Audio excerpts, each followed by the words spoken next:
Calvin Kattar versus Giga Chikadze takes place this weekend in the main event, and I can't wait for this 5-round featherweight bout between number 5 in the world Calvin Kattar and number 8 in the world Giga Chikadze. This is a big bout in the featherweight division right now, because right now the featherweight division's title picture is wide open. They're looking at the Korean Zombie, but that fight has not been made official yet, but that's currently what they're looking at. He's the front runner to replace Max Holloway against Alexander Volkanovski, I believe now in April. Of course, Henry Cejudo was discussed, but again, they didn't decide to go with him. They wanted to go with a featherweight on the roster. I'm sure they just don't like the idea of Cejudo jumping in and then potentially retiring afterwards and ruining another division for a couple of years in the featherweight division by looming over the top of it because he's beaten the best guy in the world, perceivably, in Alexander Volkanovski. So they're looking at maybe the Korean Zombie, but if Giga Chikadze wins this weekend, and wins in impressive fashion, he potentially could overtake the Korean Zombie in terms of who deserves a title shot more. Because 1, he's fresh. 2, he would be willing to stay active. 3, he'd be coming off a big win, and the Korean Zombie has none of those things. He has a win over Dan Ige, which wasn't an amazing win because he went to a decision. This win by Giga Chikadze would technically be a better win than the Korean Zombies over Dan Ige, because again, Calvin Kattar schooled Dan Ige over the 5 rounds, beat him very convincingly. So if Giga Chikadze wins this one, he could argue that he should be next in line for the title shot, and I don't mind the chances that the UFC thinks to themselves, alright, well, we haven't really promised the Korean Zombie anything here. He's only on a 1-fight win streak. Giga Chikadze's got all the hype right now, plus he's undefeated in the division, and he's been looking amazing, and he's got a great highlight reel recently as well. Why not just give Giga Chikadze the title shot in the meantime, and then have Korean Zombie face Max Holloway in the meantime to decide who will be next to get the title shot in the featherweight division? I feel like Max Holloway's going to get it anyway, but let's talk about this matchup. It's a big fight in the featherweight division, and I reckon Giga Chikadze will get this one done. I don't believe he's going to get a finish, but I think it's going to be a very entertaining fight over 5 rounds, and I think he's going to win this one by decision over Calvin Kattar, because I'm just looking at this matchup.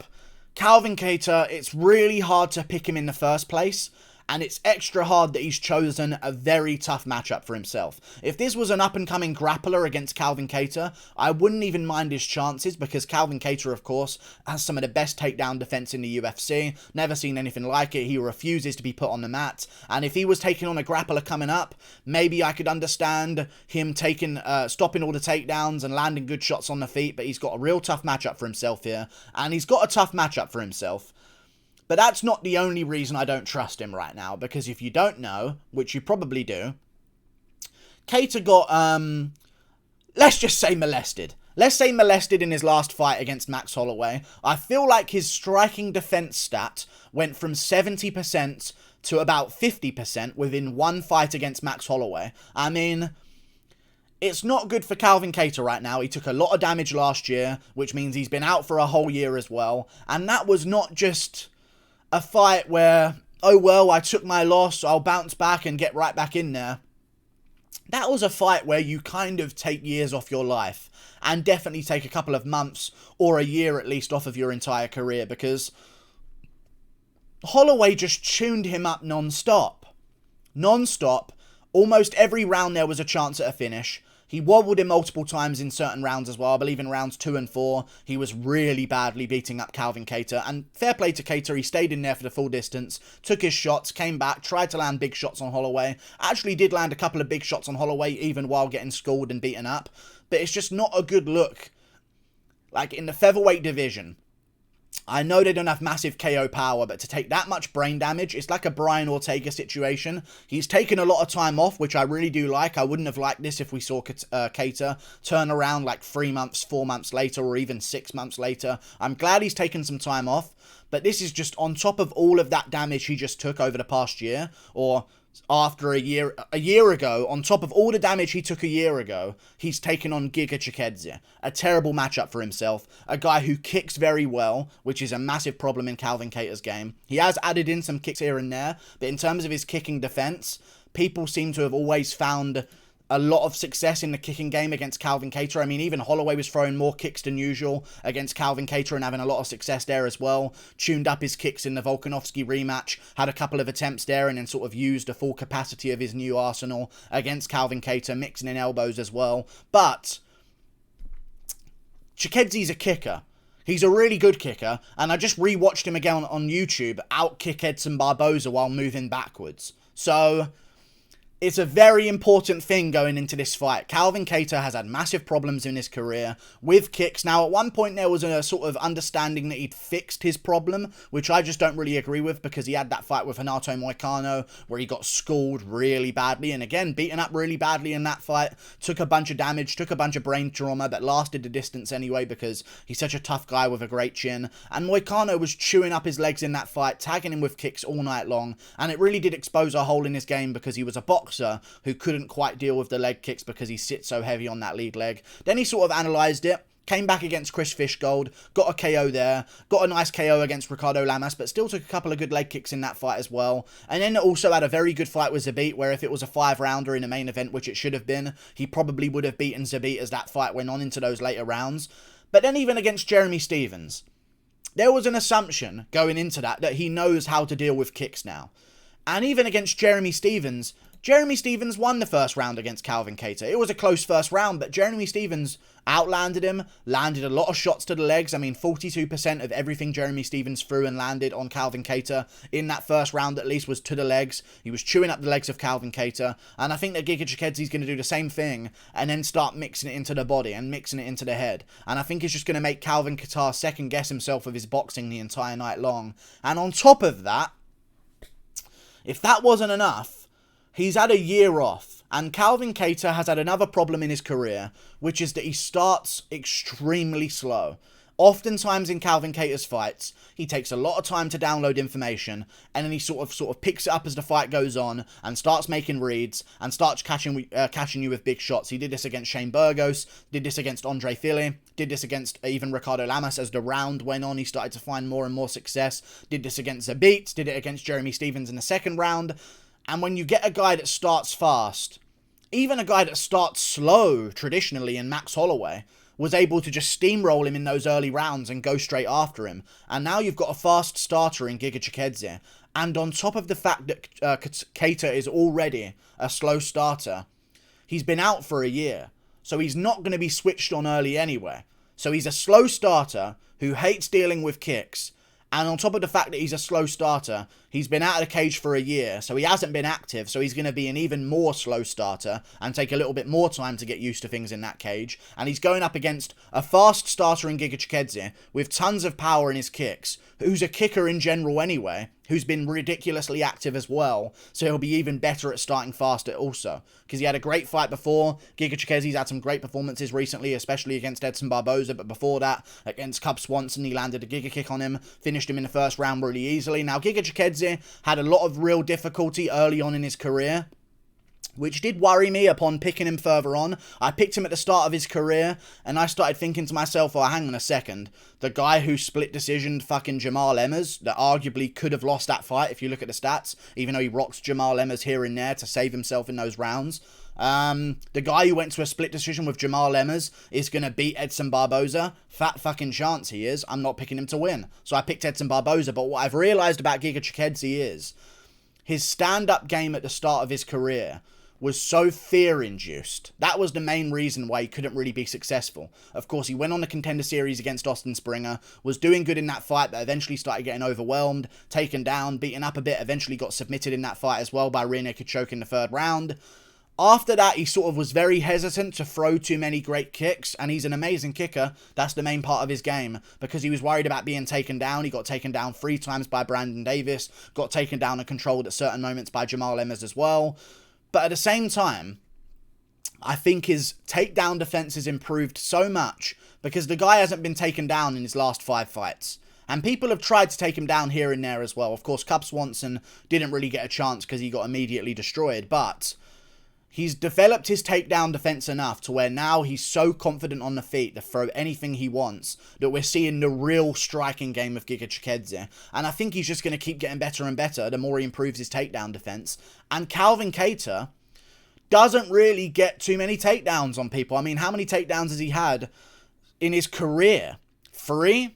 Calvin Kattar's had 3 career takedowns, 2 in his debut against Andre Fili at the end of certain rounds after rocking him on the feet first, and then 1 more recently against Dan Ige where he got him down for a few seconds at the end of one of the rounds and landed a couple of big shots to finish the round strong. He's not much of a grappler, he's a slow starter, he doesn't like dealing with kicks, and he's coming off a long layoff, and he took a lot of damage in his last fight.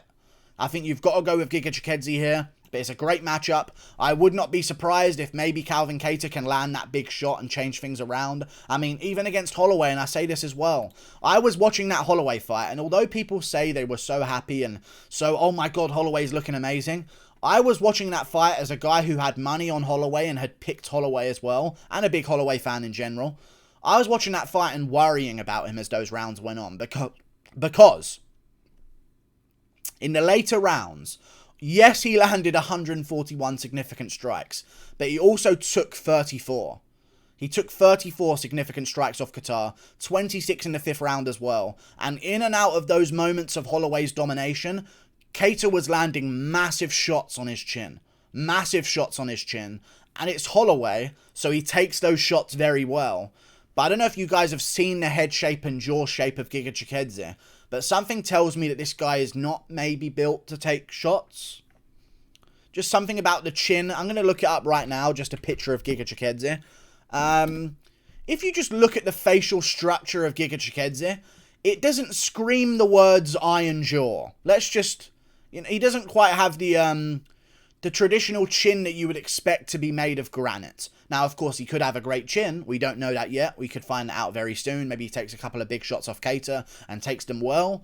But Kattar's going to be throwing back in these moments, even if he is losing the fight in general. And he does have heat in his hands, big power in the featherweight division. And again, he was snapping Holloway's head back multiple times around in those fights, in that fight, even while he was being dominated. I just don't think he's going to have time to land those shots because, one, Holloway doesn't kick and invest as much as Giga Chikadze does. He'll go to the body with hands, but you can kind of take punches to the body, especially against a guy like Holloway if you know how to defend well, know how to hunch over at the right times and tense up for them.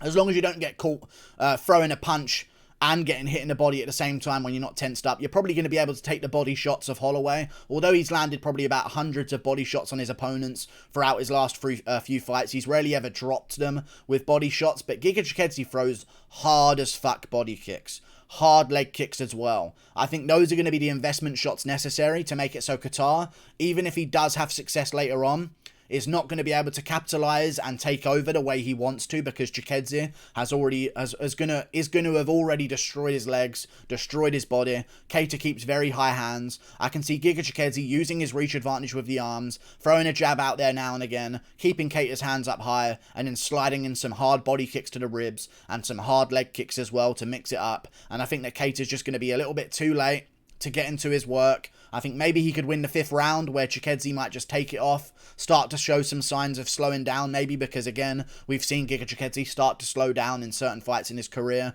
But I believe in this one, the investment of Chikadze early on and the damage of Chikadze early on is going to make it so Kattar can't capitalize the way he wants to later. And I think Chikadze's going to win himself the first 4 rounds to a 49-46 decision against Calvin Kattar and win this one with ease. Maybe he gets dropped randomly or something could happen like that. Like, Kattar is, of course, still an amazing boxer and he can make things work and make his own stuff happen.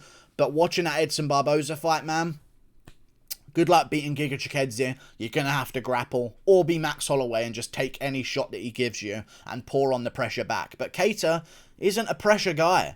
He's a single shot selector at range. And he's fighting... I just can't pick Kattar here. I can't do it. Like, that's the thing. He's a single shot selector at range who has a reach disadvantage in this bout. He hates leg kicks and kicks in general, and Chikadze does them better than maybe anyone right now in the featherweight division. And also, he's a slow starter, and he hasn't been in a cage for a year, and he's coming off a shit ton of damage. And Chikadze's a fast starter who invests early, who's been ridiculously active recently as well, who's got all the momentum in the world and thinks he's untouchable right now in his career. I just don't think this is a good recipe for Kattar's success, and I reckon that Chikadze's going to get this one done. And if he does get it done, I say toot the horn of a title shot, man. I'd much rather see Chikadze versus Alexander Volkanovski if he wins this one against Kattar. And I'll say this as well. The featherweight rankings have always been confusing to me. Just touch on this at the end of the video. If Chikadze wins this one, call out Volkanovski, because I reckon they could shimmy him up to number 3. Yair Rodriguez's only ranked win, I believe, right now is the Korean Zombie. if you look at all of the people in the rankings right now, outside of, I guess, Alex Caceres, who's now made a recent stint back into the rankings in the featherweight division. But the Korean Zombie's best win is Dan Ige, who lost to Calvin Kattar. So if Giga Chikadze beats Calvin Kattar, he's beaten ranked opponents. He's beaten Edson Barboza, who's right now number 10. When Cub Swanson was ranked, he beat him as well.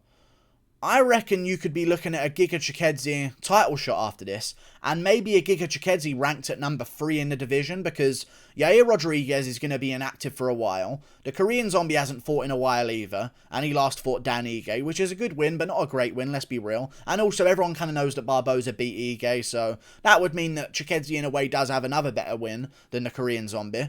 I would say, if Chikadze wins this one, he would easily take number 5 against number 5 spot instead of Calvin Kattar. But then he should move on and maybe jump the Korean Zombie and Yair Rodriguez, because I'll tell you this, not a lot of these featherweight contenders have been doing too much hard lifting recently. Yair's coming off a loss. I know it's to the number 1 guy in the world outside of the champ, Max Holloway. But you could move him down.